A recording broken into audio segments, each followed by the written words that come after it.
الخلائق أجمعين. الحمد لأهله والصلاة على أهلها.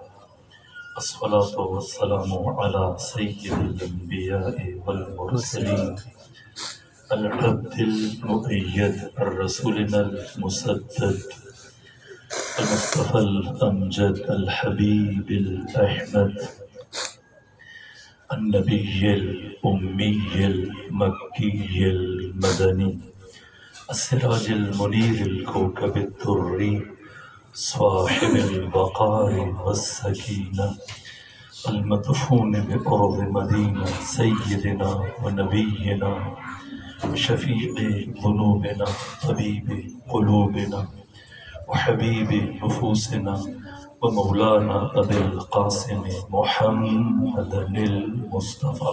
اللهم صل على محمد وآل محمد وأهل بيته الأطيبين الأطهرين الأنجبين المعصومين المظلومين ولعنة الله على أعدائهم ومنكر فضائلهم وغاصب حقوقهم من يوم عداوتهم إلى الآن ومن الآن إلى قيام يوم الدين. أما بعد فقد قال حق سبحانه وتعالى في القرآن: بسم الله الرحمن الرحيم والتين والزيتون وطور سينين وهذا البلد الأمين لقد خلقنا الإنسان في أحسن تقويم ثم رددناه أسفل سافلين. صلوات بھیجیے. اللهم صل على محمد وآل محمد. خدا سبحان کا ہزار شکر کہ اس مقام پر ہم بامعرفت مومنین کی نورانی چہروں کی زیارت کا شرف حاصل ہوا. اب تعالیٰ آپ سب کو اپنی حفظ و پناہ میں رکھے، حوادث سے روزگار سے محفوظ اور مامون رکھے. آپ کو ناظم مجلس و بانی مجلس اور منتظمین کو صحت و سلامتی کے ساتھ طول عمر عطا فرمائے اور آپ سب کے رزق و جان و مال و اولاد میں وسعت و برکت عطا فرمائے. میں نے آج اس مختصر گفتگو کے لیے سورہ مبارکہ تین کی ابتدائی 5 آیتوں کی تلاوت کا شرف حاصل کیا. اور سورہ مبارکہ تین کا آغاز پروردگار نے قسموں سے فرمایا. قرآن مجید کی 70 سورتوں کے شروع میں اللہ نے کوئی بھی قسم استعمال نہیں کی. باقی 44 سورتوں کے شروع میں اللہ نے 118 قسمیں استعمال کی. کسی سورہ کے شروع میں صرف ایک قسم ہے جیسے سورہ عصر، اور کسی سورہ کے آغاز میں اللہ نے 2 قسمیں اٹھائیں جیسے سورہ ضحیٰ، اور کسی سورہ کے شروع میں 3 قسمیں جیسے سورہ العادیات، اور چند ایک صورتیں جن کے آغاز میں اللہ نے 4 قسمیں اٹھائیں جن میں سے ایک سورہ مبارکہ 3، اور اس کے بعد پھر سورہ مبارکہ فجر ہے جس کے شروع میں اللہ نے 5 قسمیں اٹھائیں. پھر سورہ مبارکہ فجر کے بعد قرآن کا صرف ایک سورہ ہے جس میں اللہ نے اس سے بھی زیادہ قسمیں اٹھائیں، وہ سورہ مبارکہ شمس کہ جو 15 آیتوں پر مشتمل ہے، اور 15 میں سے پہلی 7 آیات یعنی آدھے سورہ میں اللہ نے مسلسل بغیر وقفے کے 11 قسمیں استعمال کی. سورہ مبارکہ 3 جس کے آغاز میں حق تعالیٰ نے 4 قسمیں استعمال کی. ہم بھی روزمرہ اپنی گفتگو میں قسم کا سہارا لیتے ہیں، لیکن ہمارے قسم اٹھانے میں اور خدا صمد اور خدا بے نیاز کی قسم اٹھانے میں زمین آسمان کا فرق ہے. ہم اس لیے قسم اٹھاتے ہیں معمولاً اپنی گفتگو میں تاکہ مخاطب کو، اپنے سامنے والے فرد کو اپنی بات پر یقین دلوا سکے، لیکن خدا سبحانہ سے بے نیاز ہے کوئی اس کی بات پر یقین کرے یا یقین نہ کرے. اللہ اپنے بات پر یقین دلوانے کے لیے قسم نہیں اٹھاتا، اس بات کی اہمیت کو بیان کرنے کے لیے قسم اٹھاتا ہے. اور پھر ان حقائق کی عظمت کو بیان کرنے کے لیے قسم اٹھاتا ہے کہ جن حقائق کی قسمیں کھائی جا رہی ہیں ہم میں اور پروردگار کی گفتگو میں، قرآن میں اور ہماری روزمرہ کی گفتگو میں، جو بہت سارے فرق ہیں ان میں سے ایک فرق یہ ہے کہ ہم قسم اٹھانے کے بعد اپنی بات شروع کرتے ہیں۔ ہماری بات اس قسم سے علاوہ ہے، قسم بات پر یقین دلوانے کے لیے، اس گفتگو کا بنیادی حصہ نہیں، لیکن پروردگار جب قسم استعمال کرتا ہے تو وہ قسم اس گفتگو کا حصہ ہوتی ہے۔ فرمایا والتین والزیتون وطور سینین وہذا البلد الامین۔ والتین مجھے درخت انجیر کی قسم، والزیتون مجھے درخت زیتون کی قسم، وطور سینین مجھے طور سینا کی قسم، وہذا البلد الامین مجھے امن والے شہر مکہ کی قسم۔ جو سب سے پہلی قسم اٹھائی پروردگار نے وہ درخت انجیر کی۔ کتنے درخت ہیں اس دنیا میں؟ لا تعداد، لاکھوں، کروڑوں، اربوں، انواع و اقسام کے درخت ہیں، پودے ہیں۔ ان سب کو چھوڑ کر حق تعالیٰ نے انجیر کے درخت کی قسم کیوں اٹھائی؟ کیا خصوصیت ہے اس درخت میں جو دنیا کی کسی دوسرے درخت کو حاصل نہیں؟ تو جب جنت میں ابو البشر آدم اور آپ کی زوجہ جناب حوا جس لمحے اپنی برہنگی کا احساس کیا اور ہر دو نے ضرورت ستر محسوس کی، تو ستر اور حجاب کے انتظام و انسرام کے لیے اپنے اطراف اکناف میں انہوں نے نظر دوڑا اور تتبع تفحص کے بعد، چھان پھٹک کے بعد، ڈھونڈنے کے بعد ہر دو کی نگاہ انتخاب درخت انجیر پر جا کر رکی۔ کیوں؟ اس لیے کہ اس درخت کے پتے نسبتاً بڑے تھے، چوڑے تھے۔ آدم و حوا، زوج اور زوجہ چلتے ہوئے آگے بڑھے، اس درخت کے پتوں کو توڑا، آپس میں جوڑا اور یہاں سے اپنے حجاب اور ستر کا اہتمام کیا۔ تو درخت انجیر تاریخ انسانی میں وہ درخت ہے کہ جس سے تہذیب بشر کا آغاز ہوا، جس سے تمدن بشر کا آغاز ہوا، جس سے انسانی ثقافت شروع ہوئی۔ اس لیے پروردگار پہلے مرحلے میں انجیر کے درخت کی قسم اٹھا اور پھر فرمایا والزیتون مجھے درخت زیتون کی قسم۔ تو انجیر کے بعد زیتون کے درخت کی قسم کیوں اٹھائی جا رہی ہے؟ تو یہ ہے ابو البشر آدم، اور وہ ہے آدم ثانی جن سے دوبارہ کائنات نابود ہونے کے بعد چلی، یعنی جناب نوح علیہ وعلا نبینا علیہ صحیح وسلم۔ جب مسلسل کئی دن آپ کی کشتی پانیوں پر تیرتی رہی اور کشتی میں موجود افراد کے اندر یاس اور نومیدی پیدا ہونا شروع ہوئی اور رفتہ رفتہ چیمے گوئیاں شروع ہوئی، اور انہی میں سے ایک نے آگے بڑھ کر جناب نوح سے سوال کیا، نبی خدا کیا ہم اسی طرح سے پانیوں پر تیرتے تیرتے مر جائیں گے، کبھی کشتی کا کبھی خشکی کا منہ دیکھیں گے؟ یہ سن کر جناب نوح نے کشتی کے اندر موجود پرندوں میں سے 4 کا انتخاب کیا اور کچھ فاصلے زمانی طے ہونے کے بعد ان 4 پرندوں میں سے ایک کبوتر اپنی چونچ میں زیتون کے درخت کا پتا لے کے واپس آیا، اور جناب نوح نے درخت زیتون کا یہ پتا ہاتھ میں لیا، مسکرائے، تبسم فرمایا، اور اس کے بعد کہا اے میری کشتی کے ساتھیوں میں تمہیں زندگی کی بشارت دیتا ہوں۔ اگر یہ زیتون کے درخت کا پتا ہے، اس کا مطلب یہ ہے کہ اس درخت کا قد چھوٹا ہوتا ہے اور ہم سطح زمین سے قریب تر ہیں اور پانی مسلسل اتر رہا ہے، اور کچھ وقت کے بعد ہم زمین پر اترنے میں کامیاب ہو جائیں گے۔ تو انجیر کے درخت کے بعد پروردگار زیتون کے درخت زیتون کی قسم اس لیے اٹھا رہا ہے کہ یہ درخت نوید حیات بشر بنا، سبحان اللہ، اور انسانی زندگی کے لیے نوید اور خوشخبری بنا۔ اس لیے پروردگار دوسرے مرحلے میں زیتون کے درخت کی قسم اٹھا رہے ہیں، اور پھر فرمایا وطور سینین مجھے طور سینا کی قسم۔ اتنا بلند پہاڑ نہیں ہے طور سینا، دنیا میں بڑے بڑے مضبوط بڑے بلند پہاڑ موجود ہیں، ان سب کو نظر انداز کر کے پروردگار طور سینا کی قسم کیوں اٹھا رہا ہے؟ کیا خصوصیت ہے اس پہاڑ جو دنیا کے دوسرے پہاڑوں کو حاصل نہیں؟ تو اس پہاڑ میں مسلسل پیغام بالاستیعاب بغیر وقفے کے اللہ اپنے بندے کے ساتھ ہم کلام اور 40 شب و روز مسلسل وحی الہی کا نزول ہوتا ہے، اور مسلسل 40 دن پروردگار نے اپنے ایک عبد کو اور اپنے نبی کو اس مقام پر ٹھہرایا۔ پہلے 10 دن گزرے اور 10 دن کے لیے بلایا گیا تھا، پھر مزید 10 دن ٹھہرایا، پھر 10 دن مزید، اور اس کے بعد پھر اور 10 دن کی 40 دن، اور 40 دن خدا جناب موسیٰ کے ساتھ ہم کلام رہا۔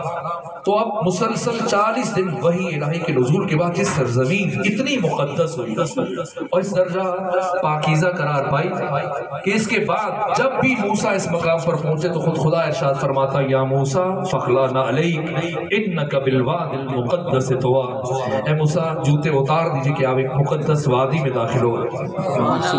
تو یہ طور سینا ہے کہ پروردگار تیسرے مرحلے میں اس پہاڑ کی قسم اٹھا رہے ہیں، اور پھر وہاں بلد الامین، مجھے امن والے شہر مکہ کی قسم۔ پروردگار نے بصرہ کی قسم نہیں اٹھائی، کوفہ کی، فلسطین کی، مدینہ کی، دنیا کے تمام شہروں کو چھوڑ کر اب تعالیٰ نے شہر مکہ کی قسم کیوں اٹھائی؟ تو یہ قرآن ہے جس سے متعلق امیر المومنین ارشاد فرماتے ہیں القرآن یفسر بعضہ بعضا، قرآن کا بعض حصہ بعض دوسرے حصے کی تفسیر بیان کرتا ہے۔ یہاں خدا نے فرمایا کہ مجھے شہر مکہ کی قسم، اور سورہ کے بلد میں ارشاد فرمایا کہ میں کیوں اس شہر کی قسم اٹھاتا ہوں۔ فرمایا لا اقسم بہذا البلد، میں کبھی اس شہر مکہ کی قسم نہ اٹھاتا، پھر کیوں اٹھا رہا ہوں؟ وَأَنْتَ حِلٌّ بِهَذَا الْبَلَدِ، اس لیے قسم اٹھا رہا ہوں اے میرے مصطفیٰ آپ یہاں رہتے ہیں، زندگی گزارتے ہیں، اس کی گلیوں میں چلتے ہیں، سانس لیتے ہیں۔ تو پیغمبر تو مدینہ میں بھی رہے اور آپ کی قبر مبارک بھی مدینہ میں بنی، پھر پروردگار مدینہ کی قسم کیوں نہیں اٹھا رہا؟ مکہ کی قسم کیوں اٹھا رہا ہے؟ تو صرف ختمی مرتبہ کی وجہ سے شہر مکہ کی قسم نہیں اٹھائی جاتی، بلکہ دو اور شخصیتیں بھی ہیں کہ جب وہ پیغمبر کے ساتھ شامل ہوں تب یہ شہر لائق کی قسم بن رہا ہے۔ تو وہ کون سی شخصیات ہیں؟ پروردگار نے ان دو شخصیتوں کا نام ذکر نہیں کیا۔ اگر اللہ قرآن میں پیغمبر اسلام کے بعد ان دو شخصیتوں کا نام ذکر کرتا تو آج قرآن کا بھی وہی حال ہوتا جو تورات، انجیل اور زبور کا ہوا۔ یہ اپنی اصلی حالت میں قرآن ہرگز باقی نہ رہ سکتا، اور اللہ نے قرآن کو قیامت تک اپنی اصل حالت میں باقی رکھنے کے لیے ڈنڈے کا استعمال نہیں کیا، زور زبردستی نہیں، اپنی حکمت سے کیا، علم سے کیا، اس طرح سے کہ نام ذکر نہیں کیا بلکہ تعارف بیان کیا۔ فرمایا لا اقسم بہذا البلد، میں کبھی اس شہر مکہ کی قسم نہ اٹھاتا۔ کیوں اٹھا رہا ہوں؟ وَأَنْتَ حِلٌّ بِهَذَا الْبَلَدِ، اس لیے کہ میرے مصطفیٰ آپ یہاں رہتے ہیں، صرف آپ نہ، وَوَالِدٍ وَمَا وَلَدَ، ایک باپ اور اس کا بیٹا۔ اب کون سا باپ ہے اور کون سا بیٹا ہے؟ کیا ابو لہب اور اس کا بیٹا ہے، یا ابو جہل اور اس کا بیٹا ہے، یا ابو سفیان اور اس کا بیٹا ہے، یا پھر کوئی اور ابو اور اس کا بیٹا؟ مجھے تو ابو طالب عمران اور آپ کے بیٹے علی کے کوئی اور اس قابل نظر نہیں آتا کہ وہ ختمی مرتبت کے ساتھ ایک صف میں کھڑے ہو کر اس شہر کو لائق قسم بنا۔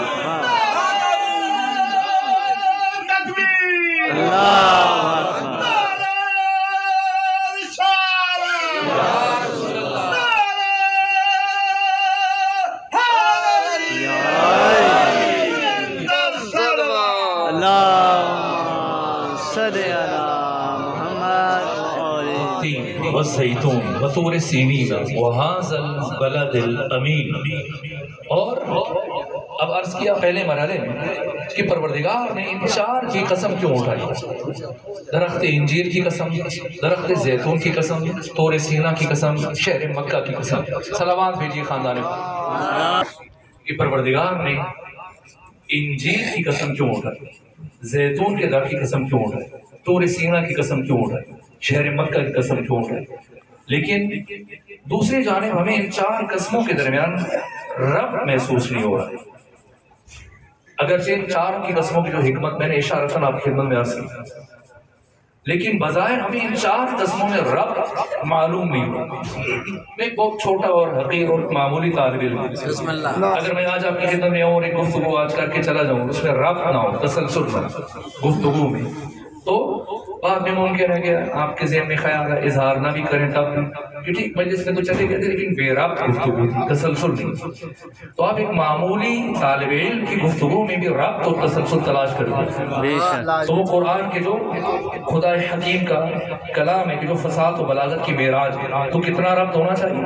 میں صرف اشارتاً ایک بات عرض کروں، آج اسلامی دنیا میں حتیٰ مستشرقین غیر مسلم اسلام شناس جہاں دیگر اسلامی موضوعات کے اوپر قلم اٹھا رہے ہیں، تحریر کر رہے ہیں، وہاں پر خود قرآن مجید سے متعلق جو کتابیں لکھی جا رہی ہیں ان میں بہت ساری کتابیں اعجاز عددی قرآن سے متعلق لکھی جا رہی ہیں. قرآن مجید کے معارف بجائے خود قرآن مجید کے مطالب بجائے خود قرآن مجید کے معانی گہرائیاں بطون بجائے خود نہ قرآن مجید کا ظاہر، قرآن مجید کے الفاظ، حتیٰ قرآن مجید کے الفاظ کی تعداد اس میں حیرت انگیز طور پر خود جناب طنطاوی کتاب دیکھ لیجیے، 3 جلدوں پر مشتمل کتاب ہے، آیت اللہ ہادی معرفت نے لکھی ہے استاد جوان آراستہ نے، اور مصر سے، شام سے، ایران سے، عراق سے، دیگر اسلامی ممالک میں اس موضوع پہ جو کتابیں لکھی جائیں.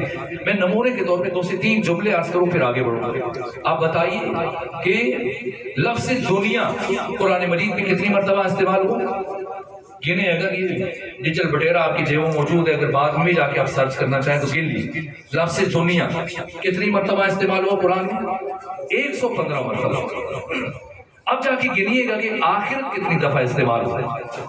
دنیا کے مقابلے میں آخرت ہے، جب آپ گنیں گے لفظ آخرت بھی قرآن مجید میں 115 مرتبہ استعمال ہوا. ایسا نہیں کسی شخص نے 1 مہینے میں بیٹھ کے اس کتاب کو لکھا ہو، نہ 23 سالوں میں قرآن اترا ہے، مختلف حالات میں، مختلف اوقات میں، کبھی صبح میں، کبھی شام میں، کبھی دن میں، کبھی رات میں، کبھی آدھی رات میں، کبھی سفر میں، کبھی حضر میں، کبھی دیس میں، کبھی پردیس میں، مختلف حالات میں، مختلف اوقات میں 23 سالوں میں قرآن نازل ہوا. اس کے باوجود اتنا دقیق ربط ہے قرآن کے ظاہر میں، قرآن کے الفاظ میں، الفاظ کی تعداد میں، کہ لفظ موت قرآن مجید میں 71 مرتبہ استعمال ہوا. بے شک. اب بتائیے موت کے مقابلے میں کیا ہے؟ زندگی، حیات. زندگی اسے عربی میں حیات کہتے ہیں. لفظ حیات بھی قرآن مجید میں 71 مرتبہ استعمال ہوا. لفظ شیاطین قرآن مجید میں 68 مرتبہ استعمال ہوا. اور شیاطین کے مقابلے میں کون سی مخلوق خدا نے خلق کی؟ ملائکہ. لفظ ملائکہ بھی قرآن مجید میں 68 مرتبہ استعمال ہوا. ابلیس کا ذکر قرآن مجید میں 11 دفعہ ہوا ہے، نام ابلیس 11 مرتبہ ہے قرآن میں. اور انسانوں کو اللہ کی بندگی اور پناہ میں جانے کا حکم بھی اللہ نے قرآن مجید میں 11 مرتبہ دیا. اتفاق؟ نہ اتفاق نہیں. اور مختصر کیا جائے اپنی عملی زندگی میں آ جائیے، سال میں کتنے دن ہوتے ہیں؟ 365 دن کو عربی میں یوم کہتے ہیں. گن لیجیے، یہ ڈیجیٹل بٹیرا آپ کے ہاتھوں موجود ہے، ابھی سرچ کر لیجیے. لفظ یوم قرآن مجید میں 365 مرتبہ استعمال ہوا. آپ اسے اتفاق کہتے ہیں؟ مرحوم ارسطو کہتے ہیں اس کائنات میں اتفاق نامی چیز وجود نہیں رکھتی. واہ واہ. لفظ یوم قرآن مجید میں 365 مرتبہ استعمال ہوا. کتنے مہینے ہیں سال میں؟ 12 مہینے کو عربی میں شہر کہتے ہیں. لفظ شہر قرآن مجید میں 12 مرتبہ استعمال ہوا. شب روز میں کل ملا کر کتنے گھنٹے؟ 24 گھنٹے کو عربی میں ساعت کہتے ہیں. لفظ ساعت قرآن مجید میں 24 مرتبہ استعمال ہوا. اتفاق ہے. ایک مومن کی کتنی علامات ہیں جو امام صادق نے بیان کی، جنہیں ابو جعفر یعقوب کلینی اصول کافی کی پہلی جلد بیان کیا؟ 5 علامات. ان 5 میں سے ایک علامت کہ مومن شب و روز میں 24 گھنٹوں میں کل ملا کر واجب مستحب 51 رکعت نماز ادا کرتا ہے. نماز کو عربی میں صلاۃ کہتے ہیں. لفظ صلاۃ قرآن مجید میں 51 مرتبہ استعمال ہوا. اتفاق ہے نا. ان 51 رکعتوں میں سے 17 رکعتیں ہر مسلمان پر واجب ہیں. اور قرآن فرماتا ہے اقیموا الصلاۃ ولا تکونوا من المشرکین، نماز قائم کرو مشرک نہ بنو. یعنی یہ 17 رکعتیں ہر حال میں مسلمان پر واجب ہیں. اور ہر رکعت میں کتنے سجدے؟ 2 سجدے. کل کتنے بنے؟ 34 سجدے 24 گھنٹوں میں ہر مسلمان پر واجب ہے. اور لفظ سجدہ قرآن مجید میں 34 مرتبہ استعمال ہوا. اتفاق ہے؟ نہ اتفاق نہیں ہے. آسمان کتنے؟ 7. لفظ سماوات قرآن مجید میں 7 مرتبہ استعمال ہوا. مسلمان کتنے فرقوں میں بٹ گئے؟ 72 جن سے متعلق خط کی مرتبہ نے پیشن گوئی فرمائی تھی. گن لیجیے لفظ فرقان قرآن مجید میں 72 مرتبہ استعمال ہوا. پیغمبر کے جانشین کتنے؟ پیغمبر کے اوصیاء، پیغمبر کے وسیع جن کی وسائل کو خط کی مرتبہ نے میدان خم غدیر میں بیان کیا. اس سے ہٹ کے متعدد اہل تسنن اہل تشیع کے حدیث موجود ہیں. 12 گن لیجیے لفظ وسیع قرآن مجید میں 12 مرتبہ استعمال ہوا. ایمان کتنے؟ ایمان کتنے؟ 12 لفظ امام گن لیجیے پورے قرآن مجید میں لفظ امام 12 مرتبہ استعمال ہوا. اتفاق نہ اتفاق نہیں ہے. اور جو ان 12 کی تأسی کرتا ہے، جو ان 12 کی پیروی کرتا ہے، جو ان کی اطاعت کرتا ہے، ان کے پیچھے چلتا ہے، اسے کیا کہتے ہیں؟ شیعہ. آپ چیک کر رہے ہو، گن لیں لفظ شیعہ بھی قرآن مجید میں 12 مرتبہ استعمال ہوا. یہ اتفاق نہیں ہے. ایسے محی العقول 3 جلدیں مستقل طور پر قرآن مجید کے عددی اعجاز پر لکھی گئی. ایک الگ موضوع ہے جسے الگ وقت میں بیان ہونا چاہیے. تو جب اتنا دقیق ربط ہے، اتنا عمیق ربط ہے قرآن مجید کے الفاظ کی تعداد میں، تو وہ ربط ہمیں یہاں نظر نہیں آ رہا. جو پروردگار نے یہ 4 قسمیں اٹھائی، یہ قسمیں کیوں اٹھائی میں نے اشارہ کر دیا، لیکن بظاہر ہمیں ربط معلوم نہیں ہو رہا. پہلے پروردگار نے 2 درختوں قسم اٹھائی، پھر ایک پہاڑ کی، پھر شہر کی. یا تو اللہ کوئی سے 4 درختوں کی قسم اٹھاتا، یا کوئی سے 4 شہروں کی قسم اٹھا لیتا، یہ بلاغت کا تقاضا تھا. یا کوئی سے 4 پہاڑوں کی قسم اٹھا لیتا. نہ، پہلے 2 درخت، پھر ایک پہاڑ، پھر ایک شہر. یہ قرآن کا ظاہر ہے. اور جس ہستی پر قرآن نازل ہوا، وجود مبارک ختم مرتبہ، اس قرآن کے تعارف میں فرماتے ہیں کہ اِذَا علیکم الفتن، اے مسلمانوں جب تم فطروں میں، آزمائشوں میں، مشکلات میں، پریشانیوں میں چاروں طرف سے گھر جاؤ، انفرادی مشکلات، اجتماعی مشکلات، معاشی معاشرتی مشکلات، اقتصادی سیاسی مشکلات، نفسیاتی مشکلات، روحی مشکلات، خاندانی مشکلات، چاروں طرف سے مصیبتوں میں، پریشانیوں اور مشکلات میں گھر جاؤ، تو کیا کرو؟ کسی رجومی کے پاس جاؤ، پامسٹر کے پاس جاؤ، کشکول اٹھا کر کسی اور دوسرے حکمران کے پاس جاؤ. نہ، فعلیکم بالقرآن، واجب ہے کہ قرآن مجید کے دامن میں پناہ لے لو. فإنہ شافع مشفع، یہ ایسی شفاعت کرے گا جس کی شفاعت کو قبول کیا جائے گا. ماہر مصدق، من جعلہ اماما قادہ الی الجنہ، جو قرآن مجید کو اپنا امام قرار دے گا، قرآن اس کی قیادت کرتے اسے جنت تک لے جائے گا. ومن جعلہ خلفا ساقہ الی النار، جو قرآن کو پس پشت ڈالے گا اور اپنی مرضیوں کو قرآن پر مسلط کرے گا، تو قرآن سے دھکیلتے وہ جہنم تک لے کے جائے گا. لہو ظاہر و باطن، اس قرآن کا ظاہر ہے، اس کا باطن ہے. پھر فرمایا ظاہرہ علیق و باطنہ عمیق، اس کا ظاہر بہت خوشنما ہے لیکن اس کا باطن بہت گہرا ہے.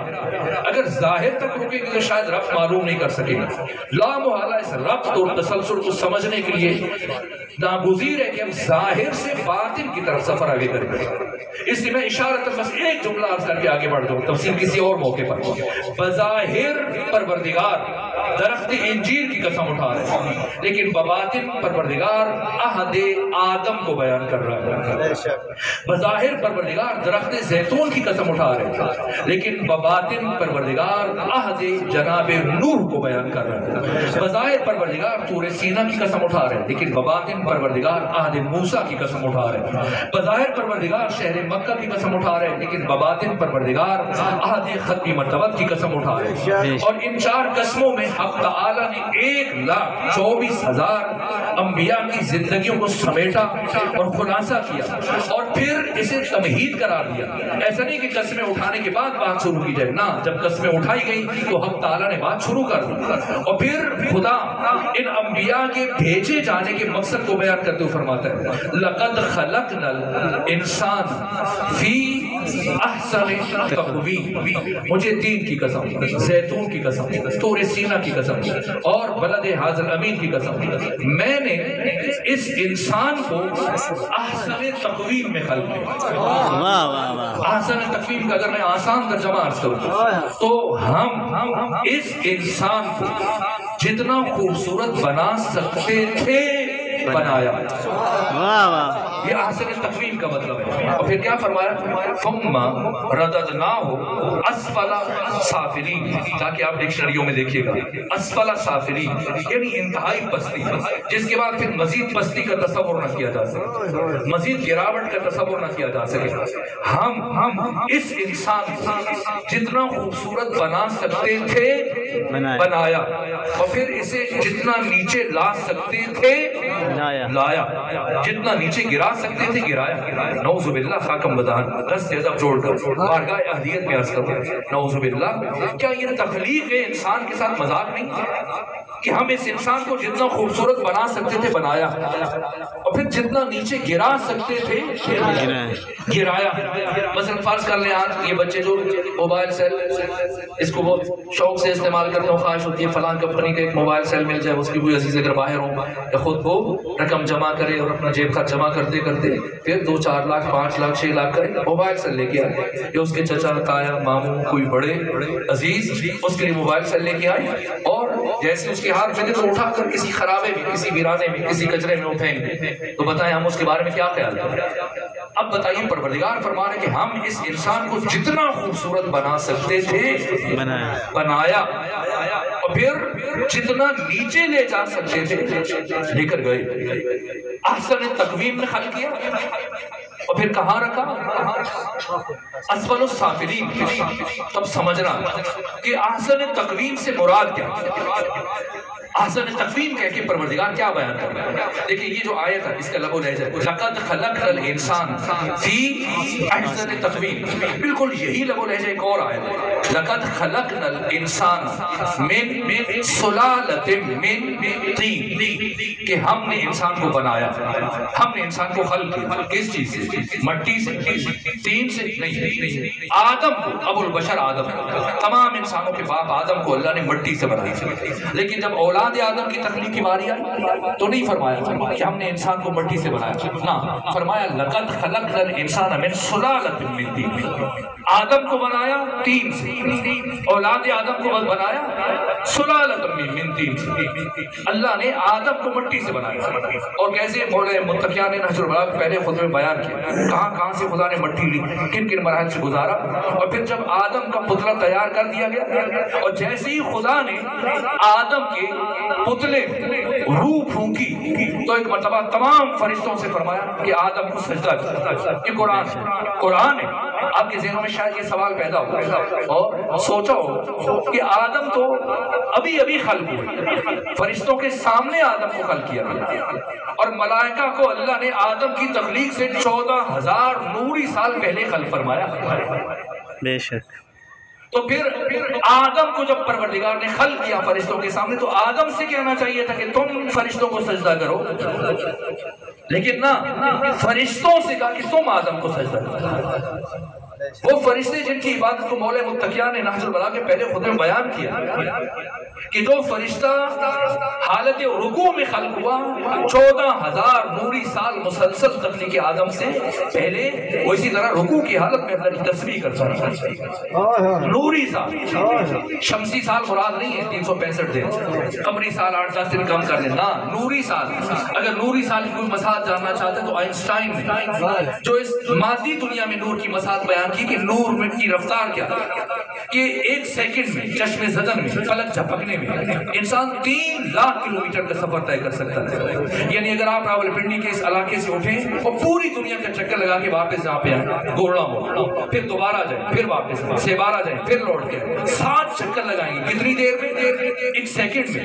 یہ نور کی رفتار ہے۔ تو ان سیکنڈ سے جو سال بنے گا اس سال کا اس سال سے کیا مماثلت، اور 14,000 نوری سال ملائکہ اللہ کی تسبیح کرتے رہے، بندگی کرتے رہے، عبادت کرتے رہے، اور آدم ان فرشتوں کے سامنے خلق ہو تو خدا آدم سے کہتا کہ تم فرشتوں کو سجدہ کرو، لیکن نہ، تمام فرشتوں سے کہا کہ آدم کو سجدہ کرو، اور جس نے سجدے سے انکار کیا پروردگار نے اسے اپنی بارگاہ سے ہمیشہ کے لیے نکال کر ابلیس بنا دیا، عزازیل بنا دیا، اور قیامت تک اس کے لیے اس پر لعنت کو واجب قرار دیا۔ تو راز کیا ہے؟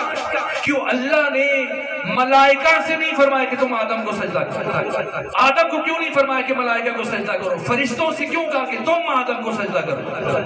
تو جب جائیں پروردگار آپ کو توفیق دے، جو جا چکے انہیں پروردگار دوبارہ توفیق دے کہ نجف اشرف حرم امیر المومنین کی زیارت سے مشرف ہو، جو آج تک نہیں جا سکے پروردگار انہیں توفیق دے کہ جائیں۔ تو جب بھی جائیے گا اس فقیر کا یہ جملہ یاد رکھیے گا، جیسی حرم امیر المومنین میں داخل ہو تو گنبد کے نیچے جیسے آپ زری کے قریب پہنچے تو مولا متقیان کی زری کے بالائی سر اٹھا کر گنبد کی طرف دیکھیے گا، وہاں پر آپ کو ایک شعر نظر آئے گا جو راز بیان کر رہا ہے کہ لو لم یکن فی صلب آدم نورہ لما قیل قدما للملائکۃ اسجدوا، یہ داتا دربار نہیں ہے کہ جس کا جی چاہے کچھ لے کے چلا جائے، نا، حرم امیر المومنین، زری کے اوپر گنبد کے نیچے اگر کوئی تحریر لکھی جا رہی ہے تو فقہا، مجتہدین، مراجع، ذمہ دار علماء کرام ان کی زیر سرپرستی ایک ایک لفظ لکھا جاتا ہے۔ یہ شعر جو احادیث سے ماخوذ ہے، جس میں راز سجدہ بیان کیا جا رہا ہے کہ لو لم یکن فی صلب آدم نورہ لما قیل قدما للملائکۃ اسجدوا، اگر اللہ نے آدم کے صلب میں علی ابن ابی طالب کے نور کو نہ رکھا ہوتا تو کبھی فرشتوں سے نہ کہتا کہ آدم کو سجدہ کرو۔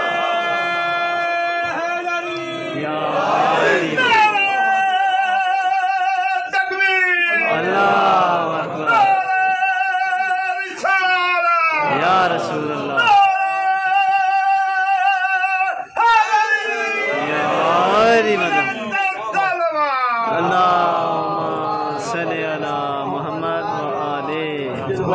تو جناب آدم کی تخلیق میں اور اولاد آدم کی تخلیق میں یہ فرق ہے۔ اللہ نے آدم کو خاک سے بنایا، مٹی سے بنایا، لیکن جب اولاد آدم کی نوبت آئی تو نہیں فرمایا لقد خلقنا الانسان من طین، فرمایا لقد خلقنا الانسان من سلالۃ من طین۔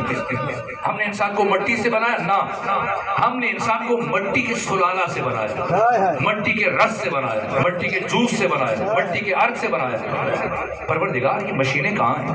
وہ کارخانے، وہ فیکٹریاں جہاں سے مٹی کا رس نکالا جائے۔ میں تو دیہاتی ہوں، شاید آپ نے شہروں میں دیکھی ہوں وہ مشینیں کے جہاں مٹی کا رس نکالا جائے، جوس نکالا جائے۔ پروردگار فرما رہے کہ لقد خلقنا الانسان من سلالۃ من طین، ہم نے انسان کو مٹی کے رس سے بنایا، مٹی کے جوس سے، مٹی کے جوہر سے، مٹی کے عرق سے۔ پروردگار وہ مشینیں کہاں ہیں جو مٹی کا جوس نکال رہی ہیں؟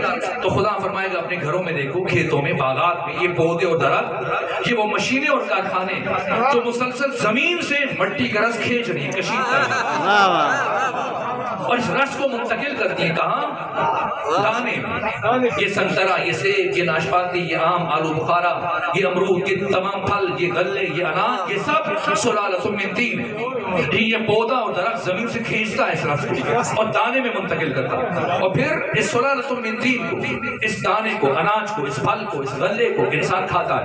اگر حیوان کھائے اس کا گوشت انسان کھاتا ہے۔ نتیجتاً سورہ بارہ مومنون کیا بنتا ہے؟ خون، خون سے نطفہ، نطفہ سے علقہ، علقہ سے مضغہ، مضغہ سے عظام، ہڈیاں، پھر خدا کیا فرماتے ہیں فَكَسَوْنَا الْعِظَامَ لَحْمًا، پھر ہم نے ان ہڈیوں کے اوپر گوشت چڑھا دیا، اور پھر 4 مہینے 10 دن میں انسان کا ڈھانچہ اس کی ماں کے بطن میں مکمل ہو جاتا ہے، سر سے لے کے پاؤں تک تمام ہڈیاں، انگلیاں، ہاتھ، پاؤں، آنکھیں، جب سب آمادہ ہیں، مکان تیار ہوا تو خدا نے پھر دوسرا جملہ ارشاد فرمایا کہ ثم انشأناه خلقا آخر، پھر ہم نے اس میں ایک اور شے ڈال دی، کیا؟ روح۔ اور جیسے ہی پروردگار نے جسم میں، مکان میں روح کو منتقل کیا تو خود کو مبارکباد پیش کی، وَتَبَارَكَ اللَّهُ أَحْسَنُ الْخَالِقِينَ، مبارکباد کا مستحق ہے وہ اللہ جس نے اتنی بہترین مخلوق کو خلق فرمایا۔ پھر احسن تقویم سے مراد کیا ہے؟ روح، روح احسن تقویم۔ انسان کی حقیقت روح ہے، جسم وردی ہے، جسم لباس ہے، جسم پوشاک ہے، جسم عناصر سے بنا ہے، جسم کا تعلق عالم مادہ سے، عالم ناسوت سے، اور روح کا تعلق عالم ملکوت سے۔ وہاں سے پروردگار نے اس پیکر میں روح کو منتقل کیا۔ انسان کی اصل، اس کی اساس، اس کی بنیاد، اس کا تشخص، اس کی پہچان روح ہے۔ یہ روح کیا ہے؟ بس میں مختصر کرنا چاہ رہا ہوں۔ روح کیا ہے؟ روح امر ہے۔ قرآن مجید میں جب سوال کیا گیا ختمی مرتبہ سے، یسألونک عن الروح، یہ آپ سے متعلق، روح سے متعلق آپ سے سوال کرتے ہیں، قل الروح من امر ربی، ان سے کہہ دو کہ روح میرے پروردگار کا امر ہے۔ ایک ہے عالم خلق، ایک ہے عالم امر۔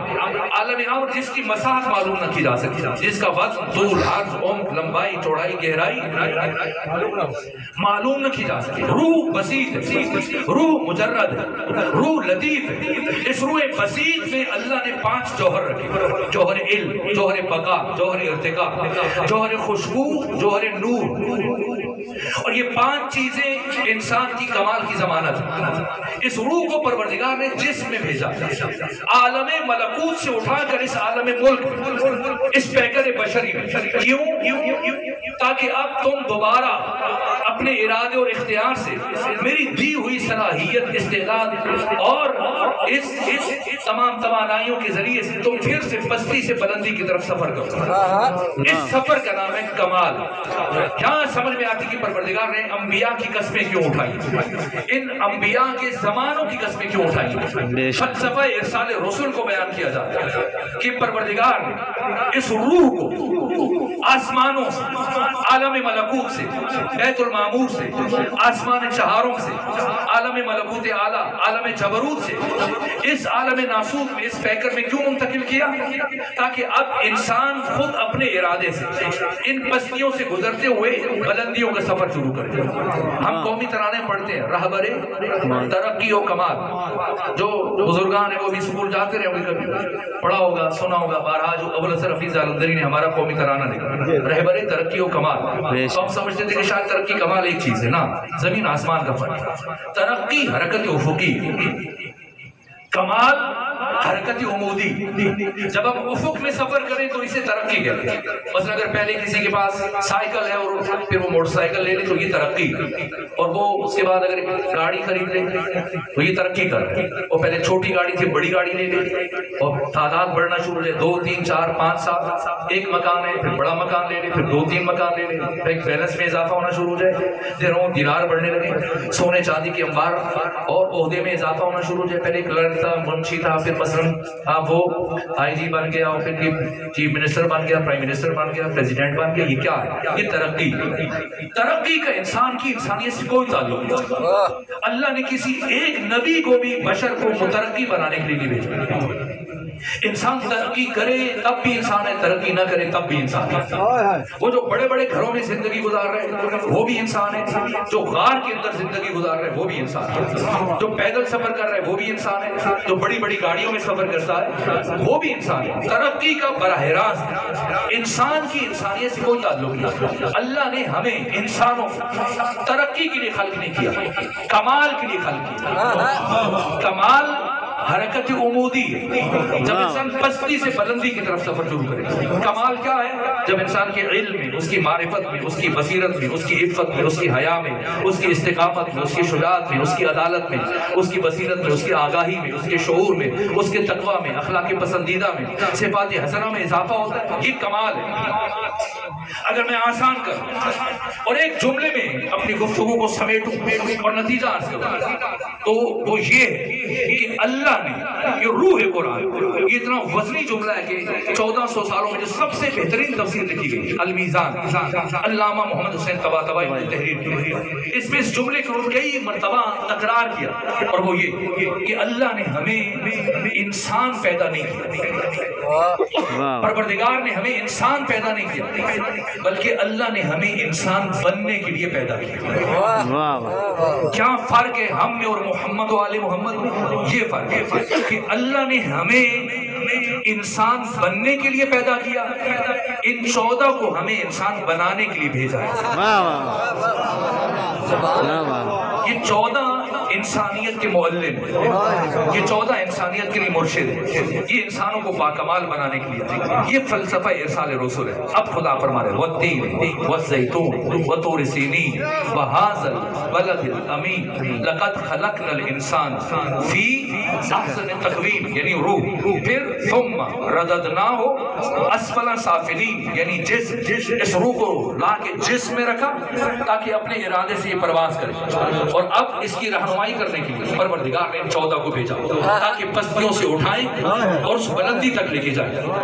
اور اس سفر کمال کا نقطہ آغاز تزکیہ، اس لیے جب ختمی مرتبت کو بھیجا پروردگار نے فرمایا هو الذی بعث فی الامیین رسول، وہ ہے جس نے امیین میں ایک رسول کو بھیجا، ان میں یتلو علیہم، قرآن کی آیتوں کی تلاوت کرتا ہے، ویزکیہم، بس آخری 2 سے 3 جملے عرض کروں، آپ کی زحمت تمام کرو۔ یزکیہم، زکا یزکی، تزکیہ، زکات، مطلب ان کو پستی سے اٹھا کر بلندی کی طرف لے کے جائے. اور چونکہ پستی سے بلندی کی طرف سفر یہ طہارت اور پاکی کے بغیر ممکن نہیں، اس لیے عام طور پر قرآن کے ترجموں میں اس کا تزکیہ کا معنی پاکی لکھا گیا، طہارت لکھا گیا، اس لیے کہ اس کے بغیر ممکن نہیں، ورنہ اس کا مطلب ہے کمال اور پستی سے بلندی کی طرف لے کے جانا.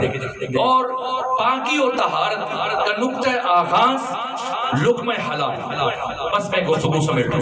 لقمہ حلال، ایک لقمہ حرام انسان کی نسلوں کو تباہ کرنے کے لیے کافی. اس لیے آج سے 4000 سال پہلے جب جناب ابراہیم کعبے کی تعمیر کر رہے تھے اور اسماعیل پتھر پکڑا رہے تھے، فرمایا اسماعیل پتھر زمین پر رکھو اور ہاتھ اٹھاؤ. باپ بیٹے دونوں نے ہاتھ اٹھائے اور جناب ابراہیم نے کہا کہ میں دعا کروں گا تم آمین کہہ دو. اور اس دعا کو اللہ نے قرآن میں بیان کیا، ربنا وابعث فیہم رسولا، اور پھر اسی ترتیب سے. اور اللہ نے 2500 سال گزرنے کے بعد ابراہیم کی دعا کا جواب دیا، هو الذی بعث فی الامیین رسولا. بس ایک فرق ہے، باقی پوری آیت کے الفاظ ہوئی. جناب آدم یعلمہم الکتاب والحکمہ کو پہلے رکھا، یزکیہم کو بعد میں رکھا. پروردگار نے جب جواب دیا یزکیہم کو پہلے رکھا اور یعلمہم الکتاب والحکمہ کو بعد میں رکھا. کیوں؟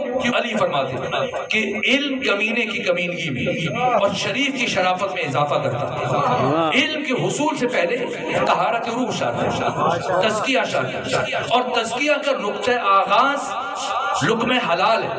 ہاتھ اور چہرہ دھونے سے نہیں، وضو اور غسل سے تزکیہ کا آغاز نہیں ہوتا. طہارت کا آغاز لقمہ حلال سے ہوتا ہے، لقمہ حلال سے. اس کو ختمی مرتبہ نہیں کس انداز سے بیان کرتا ہے. یہاں تک کہ جب آقا مکہ سے مدینہ تشریف لے کے گئے، پہلے 7 مہینے انصار ہر دن آپ کو دعوت بلاتے تھے اور دن کا کھانا ختمی مرتبہ انصار میں سے کسی نہ کسی صحابی کا تناول فرماتے تھے. اور ایک دن دعوت دی جناب زید بن حسام رضی اللہ تعالیٰ عنہ، اور پیغمبر کے آنے کی خوشی میں ان کے پاس ایک گوسفند تھا، انہوں نے ذبح کروایا اور انگاروں پہ بھونا، تیار کیا، روسٹ کیا اور پیغمبر کے سامنے گوشت رکھا، دسترخوان بچھایا، گوشت رکھا. مولے متقیان بھی ساتھ ہیں، 2-3 صحابہ بھی ہیں. پیغمبر گئے اور اس سے پہلے کہ کھانے کی طرف ہاتھ بڑھائے، گوشت کی طرف ہاتھ بڑھائے، پوچھا زید یہ گوسفند اسے ذبح کس نے کیا؟ یہ نہیں پوچھا کہ کس کا ہے. ظاہر صحابی کا گھر ہے، یہ سوال بنتا نہیں. صحابی کسی اور کا مال تو اٹھا کے نہیں کھلا سکتا. جو کسی اور کا مال اٹھا دے وہ غاصب ہوتا ہے، جو غاصب ہوتا ہے وہ صحابی نہیں ہو سکتا. بے شک.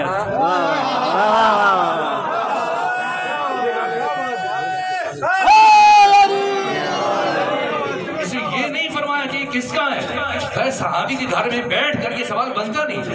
یہ پوچھا کہ اسے کس نے ذبح کیا. جیسے ختمی مرتبہ سے پوچھا ایسے کس نے ذبح کیا تو ایک مرتبہ زید پریشان ہو گیا کہ یا رسول اللہ میں ذبح کے احکام جانتا ہوں، لیکن چونکہ رقیق القلب ہوں، نرم دل ہوں، ہمت نہیں پڑتی کہ خود سے جانور کو ذبح کروں، اس لیے میں نے اپنے ہمسائے سے اس گوسفند کو ذبح کروایا. ختمی مرتبہ نے استفسار کیا، زید کیا تمہارا وہ ہمسائے مسلمان ہے؟ عرض کیا نہ یا رسول اللہ، اہل کتاب، اہل کتاب. ختمی مرتبہ سورہ مبارکہ انعام کی آیات کی تلاوت کرتے ہوئے اٹھ کر کھڑے ہوئے اور فرمایا زید اللہ نے مسلمان پر غیر مسلم کے ذبیحہ کو حرام کرا دیا. گھر صحابی کا، دسترخوان صحابی کا، گوسفند صحابی کا، پکانے والا صحابی. صرف ذبح اہل کتاب نے کیا، غیر مسلم نے کیا. اور ختمی مرتبہ اپنے صحابی کے دسترخوان سے بھوکے اٹھ کر چلے گئے. مجھے نہیں معلوم کتنا پاک طاہر طیب دسترخوان ہے ابو طالب عمران کا. یہ پیغمبر اسلام مسلسل 50 سال اسی دسترخوان سے رزق اٹھا کر تناول کرتے ہیں.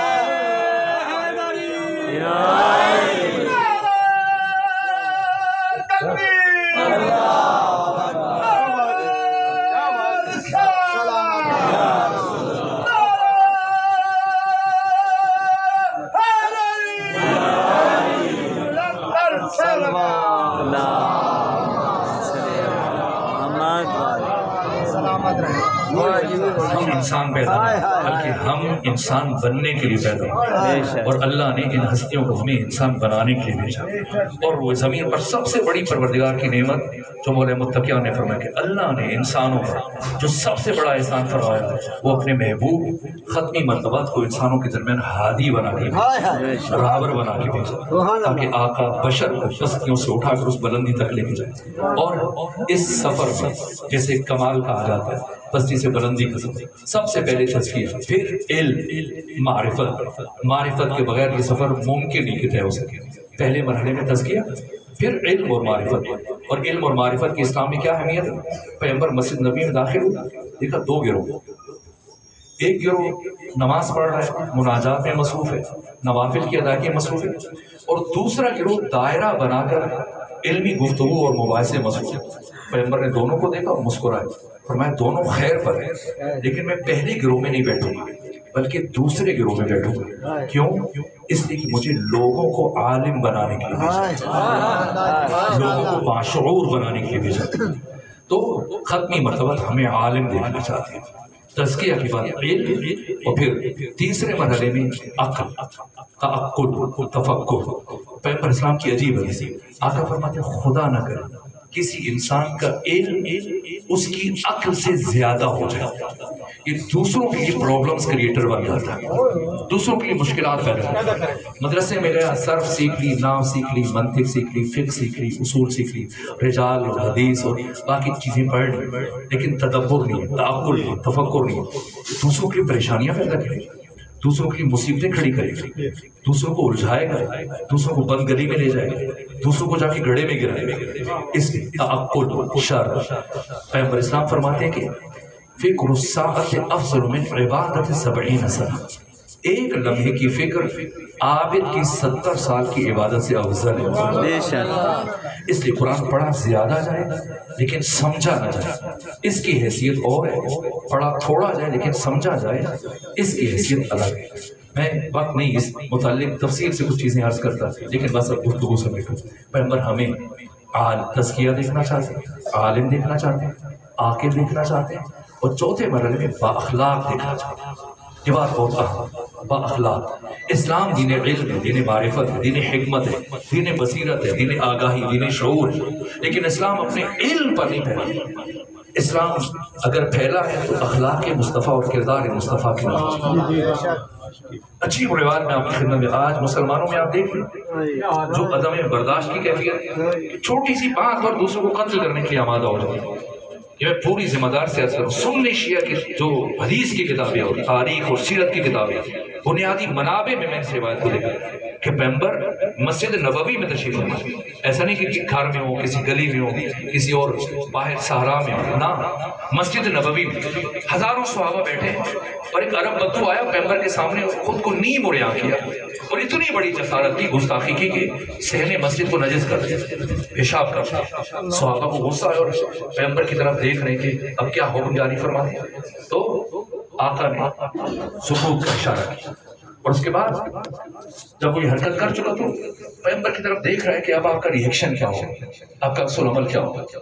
یہاں تک کہ پیغمبر اسلام نے حضرت ابو ذر کو آواز دی، ابو ذر جاؤ پانی کا کوزہ لے کے۔ ابو ذر گئے، پانی کا کوزہ بھر کے لائے، اور پیغمبر نے وہ ظرف ہاتھ میں لیا اور اس جگہ کو پاک کرنا شروع کیا۔ عرب بدو حیران، پریشان، سرگردان، ٹک ٹکی باندھے پیغمبر کی طرف دیکھ رہے ہیں، ایسے بھی ہو سکتا ہے؟ اور پھر آنکھیں چھلک گئی، آگے بڑھا، قدموں میں گرا اور دست ادب جوڑ دی اور یہ جملہ کہا، آقا مجھے معاف کر دیجیے، آج واقعاً مجھے یقین ہو گیا کہ آپ اللہ کے نبی ہیں، اس لیے کہ سوائے اللہ کے بھیجے ہوئے کہ کسی کا اخلاق اتنا بلند نہیں ہو سکتا۔ پیغمبر صاحب ہمیں با اخلاق دیکھنا چاہتے ہیں۔ عجیب حدیث ہے، ایک صحابی نے آ کے عرض کیا، یا رسول اللہ ایک خاتون ہے آپ کی گلی میں رہتی ہے، گڑیا ہے، ہر وقت اس کے گھر سے قرآن کی تلاوت کی آواز آتی ہے اور دن میں روزہ رکھتی ہے اور رات میں عبادت میں مصروف ہے، بس صرف بد اخلاق ہے، دوسروں کی دل آزاری کرتی ہے، گالی دیتی ہے، لیکن بہت نیک ہے، بہت نمازی اور تلاوت کرتی ہے۔ پیغمبر نے فرمایا لا خیر فیہ وہی من اہل النار، اس میں کوئی بھلائی نہیں ہو، اہل جہنم میں سے۔ اور عجیب حدیث عرض کر رہا ہوں، امت مسلمہ کی لمحہ فکریہ ہے، آقا فرماتا کہ میں خوش اخلاق کافر کو بد اخلاق مسلمان سے زیادہ پسند کرتا ہوں۔ کافر ہے لیکن خوش اخلاق ہے، اس کے ساتھ بیٹھوں گا، مسلمان ہے بد اخلاق ہے، مجھے ایسا مسلمان نہیں چاہیے۔ 4 چیزیں ہوگی، ایک جملہ اور عرض کرو، پیغمبر ہمیں حساس دیکھنا چاہتا، اپنے متعلق ہر ایک حساس ہے، مجھ سے ایسے کیوں بات کی، مجھے ایسے کیوں دیکھا، مجھ سے یہ انداز کیوں اختیار کیا، نہ دوسروں سے متعلق حساس ہے۔ میں حیران ہوتا، پیغمبر اسلام نماز جمعہ پڑھا رہے اور نماز جمعہ کے دوران آپ نے سورہ فاتحہ ختم کی اور سورہ جمعہ شروع کی، 2-3 آیتیں پڑھی، وہی سورہ جمعہ کو چھوڑا اور ایک مختصر سورہ پڑھا، قل هو اللہ، سورہ اخلاص، قنوت کو چھوڑا، مستحبات کو چھوڑا، دوسرے رکعت میں سورہ منافقون کو چھوڑا، جلدی جلدی نماز پڑھی اور جیسی نماز تمام کی تو پہلی صف میں تھے حضرت عبداللہ ابن مسعود رضی اللہ تعالیٰ، آگے بڑھے، یا رسول اللہ طبیعت ناساز ہے، تو میں نہیں ٹھیک ہوں، کہ پھر کیا بات ہے، نہ سفر ہے، نہ آندھی ہے، نہ زلزلہ ہے، نہ طوفان ہے، نہ جنگ ہے، نہ کوئی اور دوسری مشکل ہے، نہ بارش ہے، نہ طبیعت ناساز ہے، آپ نے نماز کو اتنا مختصر کر دیا۔ فرمایا عبداللہ سن نہیں رہے تھے ایک بچے کے رونے کی آواز ہے۔ ظاہر اس زمانے میں خواتین بھی مسجد جاتی تھی، نماز جمعہ کی ادائیگی میں پردہ حائل کر دیا جاتا تھا اور خواتین بھی شرکت کرتی تھی۔ آج کا مسلمان بہت زیادہ غیرت مند ہے، وہ صرف بازار اور مارکیٹ میں جانے کی اجازت دیتا ہے خواتین کو، وہ مسجد میں جمعہ کے لیے خاتون نہیں جا سکتی، لیکن عہد رسول میں صدر اسلام میں خواتین بھی جاتی تھی اور نماز کے دوران کسی خاتون کا بچہ رو پڑا اور اس بچے کے رونے کی آواز پیغمبر کے کانوں سے ٹکرا گئی اور آپ نے نماز جمعہ کو مختصر کر دیا۔ اور جب عبداللہ ابن مسعود نے پوچھا یا رسول اللہ آپ نے نماز کو مختصر کیا، فرمایا عبداللہ سن نہیں رہے تھے ایک بچے کے رونے کی آواز، جب تک کہ بچہ روتا رہتا اس کی ماں کا دل بے قرار رہتا، اور اسلام ایک ماں کے دل کو قرار دینے کے لیے آیا ہے، اس کی روح کو بے چین کرنے کے لیے نہیں آیا۔ پیغمبر ہمیں حساس دیکھنا چاہیے، انسانوں سے متعلق، حتیٰ حیوانات سے متعلق۔ یہ پیغمبر کی حدیث ہے کہ اگر سفر میں تمہارے پاس اتنا پانی کہ یا تو وضو کر کے نماز پڑھو یا اپنے جانور کو پلاؤ، تو تم پر واجب ہے کہ وہ پانی اپنے جانور کو پلاؤ اور خود تیمم کر کے نماز پڑھو۔ اور اس میں ایک احادیث کا سلسلہ ہے یہاں تک کہ نباتات سے متعلق۔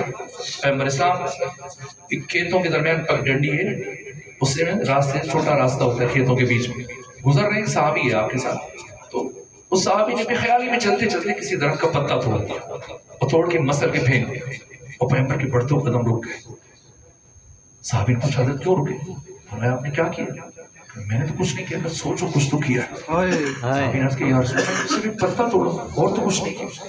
فرمایا میرے صحابی کہ تو یہ سمجھتے کہ تم نے صرف ایک پتا توڑا؟ کہاں یا رسول اللہ؟ فرمایا نہ، بلکہ آج تم نے ایک ایسی زبان کو ہمیشہ کے لیے خاموش کر دیا جو زبان 24 گھنٹے اللہ کی تسبیح اور بندگی میں مصروف رہتی ہے۔ اسلام ہمیں حساس دیکھنا چاہتا ہے، نباتات سے متعلق، جمادات سے متعلق۔ بس آخری جملہ اگر یہ ختمی مرتبہ کا دین ہے جو سراسر رحمت ہے، جو سراسر محبت ہے، جو سراسر امن ہے، تو پھر امت مسلمہ میں یہ خشونت کہاں سے آئی ہے؟ یہ شدت پسندی، یہ قتل و غارت گری، بات پہ کسی گردن کاٹ دینا، مسجدوں عبادت گاہوں میں حور کے لالچ میں دوسرے مسلمانوں کو قتل کیا جاتا ہے۔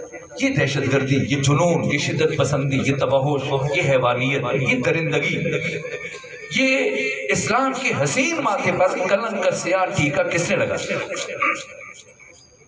اور اس کا سچ باب کیسے بن گیا؟ بس آخری جملہ ایک روایت پڑھ رہا ہوں، آپ کو اسلام میں دہشت گردی اور شدت پسندی کا آغاز بھی سمجھ میں آ جائے گا اور اس کا تدارک، حل اور علاج بھی سمجھ میں آ جائے گا۔ پیغمبر اسلام مسجد نبوی میں تشریف فرما ہے، صحابہ بیٹھے بڑی تعداد میں، اور ایک عرب بدو آ کر آپ کو گالیاں دینا شروع ہو گیا اور دیر تک گالیاں دیتا ہے۔ کسی نے کہا اجازت دے سر کاٹ دو، فرمایا نہ، خاموش، یہاں تک کہ دیر تک وہ عرب بدو آپ کی توہین کرتا رہا اور گالیاں دیتا رہا۔ جب کہنے کے لیے کوئی بات نہ بچی تو اب خاموش ہوا اور پیغمبر کی طرف ٹک ٹکی باندھے دیکھ رہا کہ اب پیغمبر کیا جواب دیتے ہیں۔ جب کوئی جواب نہ آیا تو اس نے سر جھکایا اور مسجد سے چلا۔ جب دروازے کے مسجد کے دروازے قریب پہنچا تو لبھائے خط کی مرتبہ میں جنبش پیدا ہوئی۔ فرمایا اقطعوا لسانہ، اس کی زبان کاٹ۔